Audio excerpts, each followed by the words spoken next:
По обезбедениот пласман во осми на финалето на Челлендж купот и по големата победа на Охрид на гостински терен, ракометарите на Eurofarm работник ја продолжија низата триумфи. Во Битола момците на Илија Темелковски го совладаа Радовиш со убедливи 34-18. Дека ова ќе биде рутински надпревар за домакините, се види уште на стартот на надпреварот кога поведоа со 8-1, а до крајот на полувремето обезбедија и плюс 11. Во вториот дел гостинските ракометари дадоа само 8 голови, па неизбежен беше високиот пораз. Ја им честитам на моите играчи што повеќето од надпреварот држеа концентрација.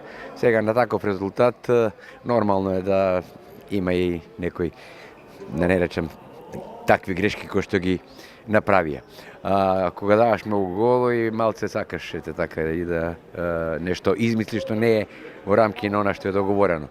Во секој случај јас сум задоволен.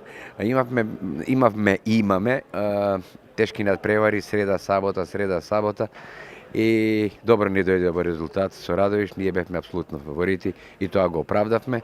Ја ги поштедив некои играчи као Пецаковски, као Крстевски, некои играчи не добија минутажа, морав другите останатите да ги ротирам, се со цел да добиеме она малце свежина и да го завршиме првенството на најдобар можен начин. Во однос на ждрепката за Челлендж купот, Темелковски вели дека ждрепката немаше милост, но дека неговите ракометари ќе дадат се од себе во борбата за пласман понатаму. Се работи за нормално, кој ќе кажеш норвешки противник, асоцира одма на тоа дека е Норвешка една од меѓу 5-6 европски, да не речеме светски велесили.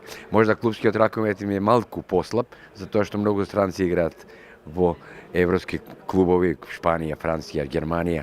У секој случај таа е скандинавска школа, се знае кај што многу поише се обрнува внимание на шут, на трчење, на динамика, на темпо. Ние мораме да обрнеме внимание на се она што не чека, добро се спремиме, имаме доволно време, ќе ги проанализираме и мислам дека сега првично можам да кажам дека играме една дома, една надвор, шансите се тука, па ќе видиме што ќе биде. Најдобри во домашниот состав беа Дрогришки и Ојлески со по 7 голови, 5 даде Мојсовски, додека кај гостите од Радовиш единствен што успеваше колку толку да парира беше Мајич кој постигна 8 погодоци.